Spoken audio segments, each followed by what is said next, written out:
तर येण्यापूर्वी मनात खूप भीती होती. मी त्यांच्या सगळ्यांना 2-3 वेळा म्हटले, "सर आता नवीन सर कसे येतील? भीती वाटते" म्हटलं. कारण मी डायरेक्ट सर नवीनच आहे, 2 वर्ष झाले. सरांसोबत 1 वर्ष मी अजून काम केलं. त्याच्यामुळे परफेक्शन वगैरे एवढं तर नाहीये. चुका वगैरे बऱ्याच होत राहतात म्हणून. शेट्टे साहेबांनी फक्त एका शब्दात म्हटलं मला, "मॅडम काही काळजी करू नका, सर खूप बोलके आहेत" होते. थोडंसं स्थिरावल्यासारखं झालं. मग सर आले. सर आल्यानंतर हळूहळू स्वभाव माहिती झाला, सरांचा काम करण्याची पद्धत माहिती झाली. आणि जिथे जिथे माझं चुकलं किंवा मला काही अडचण आली, मी सरळ सरांना विचारत गेले. सर रागवतील काय, मी त्याचा काही विचारच नाही केला. पण सरांनी तसं कधी केलं पण नाही. जिथे जिथे चूक झाली किंवा चुका झाल्या त्या सरांनी सांभाळून घेतल्या आणि समजून पण सांगितलं. सरांकडनं बरंच काही शिकायला भेटलं.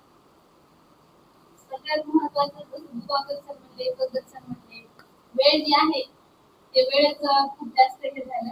एखादी गोष्ट जर करून घ्यायची असेल तर सर दिवसातनं ती असं काही सांगतात सर की मला ही गोष्ट पाहिजे, ही माहिती पाहिजे.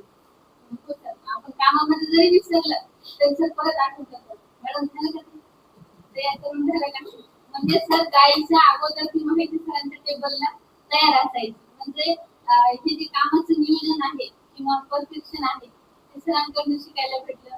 त्याच्यानंतर आता कामकाजाबद्दल माहिती म्हणजे आपल्या ज्या मंथली वगैरे असतात सरांकडून मी ते शिकले. सर म्हटले करा, त्याच्यामुळे केल्याशिवाय लक्षात नाही येणार.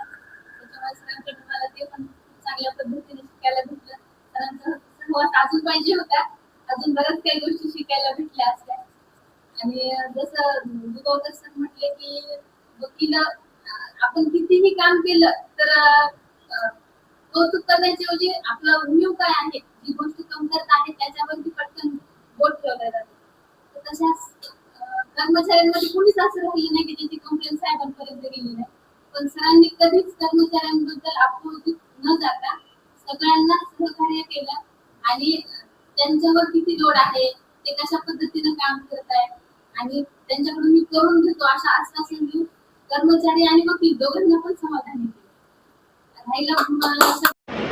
त्याच्याबद्दल आज आपण या ठिकाणी जे जमलेलो आहोत ते तर सगळ्यांना सुरक्षित कळालेच आहे की निरोप समारंभ आणि सेवानिवृत्ती नियमनानुसार सेवानिवृत्त होणं हे त्यालाच कळू शकतं की जो स्वतः त्या फील्डमधून जातो.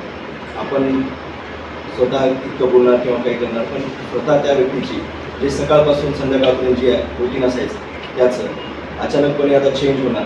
म्हणजे एक झाड होतं ते वाढणं, पूर्ण त्याने त्याचं ते कर्तव्य केलं.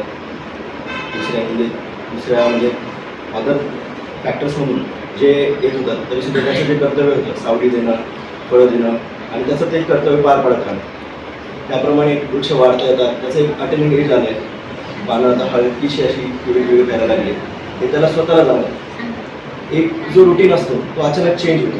आता माझ्या वडिलांच्या स्वतःच्या अनुभवातून सांगतो, त्यांचं 60 एजला रिटायरमेंट झालं, पण अचानकपणे एक वेगळा चेंज येतो फेज आफ्टर रिटायरमेंट. तर तसा आता साहेबांचा मला झालं, पण ते त्यांचं जे आता फिटनेस आहे सगळ्या गोष्टी आहेत त्याच्याकडून जी गोष्ट घेण्यासारखी आहे की त्यांचं जे रुटीन असायचं मी स्वतः नोटीस करायचो की सकाळी असो किंवा संध्याकाळी असो वॉकिंग करायचं.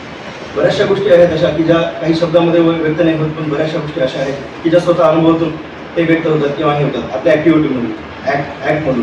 साहेबांच्या ॲक्टमधून बऱ्याचशा गोष्टी त्यांच्या ॲक्शन्समधून लक्षात येतात. जसं गाडीसरांनी सांगितलं, दिवाकर साहेबांनी पण सांगितलं की त्यांचं वक्तशीरपणा आणि जे वेळेचं जे नियोजन असतं टाईम मॅनेजमेंट तर प्रत्येकालाच या गोष्टी आणि त्यांनी शिस्त ज्या शिकवल्या तर प्रत्येकालाच काम येणार आणि पुढच्या आयुष्यासाठी पण आपल्याला पण काम येणार आणि त्यांना त्याच्या नक्कीच येणार.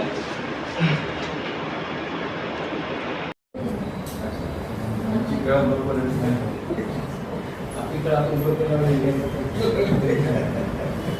साहेब आपण पाहिल्याच्यानंतर एक गोष्ट लक्षात येते की आज साहेब 62 वर्षांचे याही परिस्थितीमध्ये अगदी चणचणीत आहे. आम्हाला 48 वर्ष अटॅक आला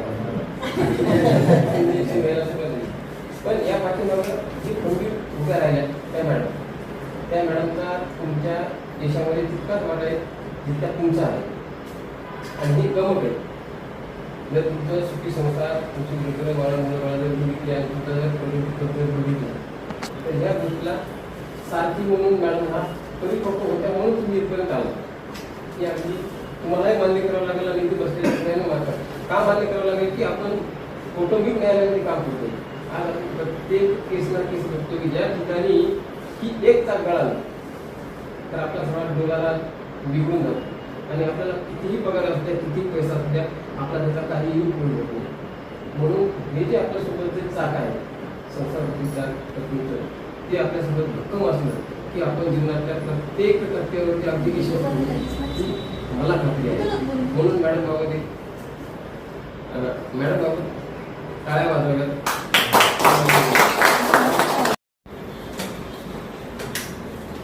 आज माझ्या निरोप समारंभासाठी आपण आजच्या कार्यक्रमासाठी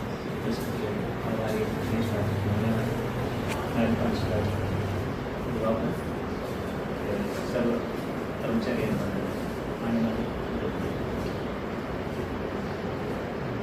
सगळ्यांनी माझ्या वेळेबद्दल सांगितलेले खरंच आहे.